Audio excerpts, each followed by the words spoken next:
Legendary mod Republic is one of the scariest ships in the entire game. 30 millimeters of overmatch that reloads in less than 20 seconds is terrifying. But to play the ship, it's also a little scary since you don't have the maximum range that the Republic usually has. To gain this insane reload, I have to give up a bunch of range on my Republic. And usually that's not a great trade-off since the reload buff isn't too impactful compared to that extra range on a ship like this. The extra second or so gained by that reload is good, but losing out on 6 kilometers of range is a little terrifying. However, this is still a Republic and it has some terrifyingly good shells, so a cruiser caught within this range giving you broadside can simply just disappear. It's a really, really good battleship. It is an all-in battleship though, so don't expect to be tanking too much with this legendary upgrade. But you notice we're already reloaded again. That is so fast for guns this powerful. Moving on, I decide to move towards the middle of the map, and in fact, we're just going to be crossing the entire map here, since with this little range, it's really tough to push into people who are kiting, since you just simply don't have the range. That's why I tend to move across the map. And what do we find? Another broadside Worcester, and nearly 2 dev strikes. Very close, but a great way to start this game off. And you'll notice we actually reload just barely in time to get our rear turret off at this Worcester. I don't know if that would have necessarily happened had I not had the legendary upgrade. In close range engagements, this is a terrifyingly quick reload for guns this big. I also am running a secondary build here since I'm all in on my brawling ability in a Republic, which is not the best build for consistency, but it does result in some pretty hilarious high roll games like this one. So I get even better reload when somebody's within my secondary range, improving the reload that's already insane even further. I have run Furious on this build before, which improves my reload again, even when I have a fire on my ship, another 5% for every fire. So I have had reloads below 14 seconds, which is just insane to think about considering this is a battleship with 30 millimeters of overmatch. A fire actually burns out the Worcester there, which we got a couple hits from our secondaries, and again, just another punishing salvo into the Thunderer. This is a pretty solid start, 115k in the first 6 minutes, but it kind of drags on as the enemy team is mainly focused on the ACAP, and there's a Cyclone incoming, which is pretty good for us considering our build. The secondaries, of course, on Republic aren't amazing. They do have the improved range, so 12.5 kilometers range maximum is pretty decent. They just don't get the improved dispersion like the Ohio and the German battleships do, and they don't have a lot of pen either. You're really relying on fires if you're deciding to run this build. I, however, really am not trying to focus on the secondaries. I'm mainly using the secondary build to improve my main guns even further. This build is hilarious, it's a lot of fun, but I also find it really hard to play, so don't think every single match is gonna look like this. I guarantee most of my games are not this good. That's 2 actual dev strikes, nearly 3 dev strikes on the game already. This is not a typical game I have, but I had to show it to you since this build has the possibility of high rolling this hard. It's a really, really fun time.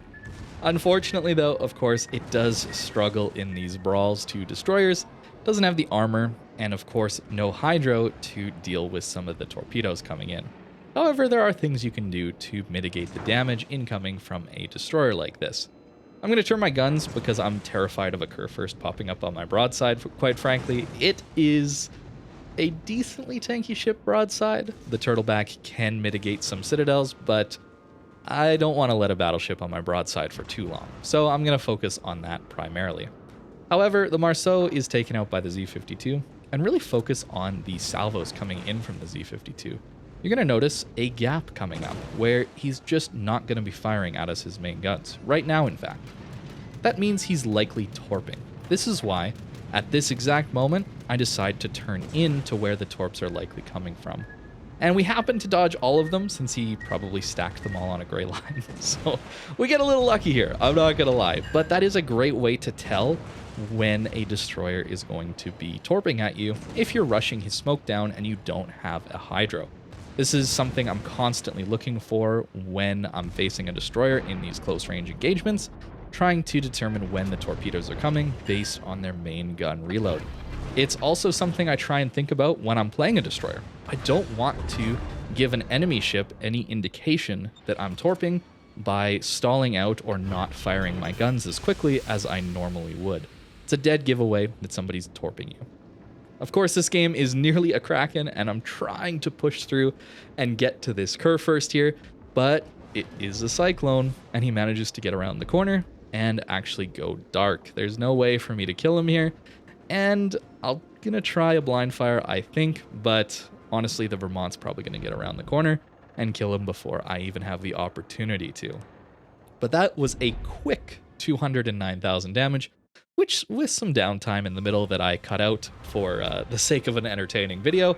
And I think this build is a ton of fun. But keep in mind, it is more volatile than a standard Republic, and probably better overall is to just play a normal reload build Republic with more concealment, better tankiness, that kind of thing. If you are trying to attempt this build though, here it is. I am going for as much damage as I can while being reasonable. I do have fire prevention here since it is so important to staying alive.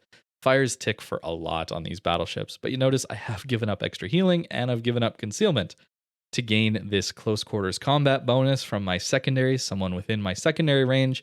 It gives me a 10% reload buff, and of course, I think running manual secondary battery is decent on a build like this where I do have some secondary firepower. I have run Furious in the past. It's a great meme, but it makes the ship even more difficult to stay alive in, if I'm being honest.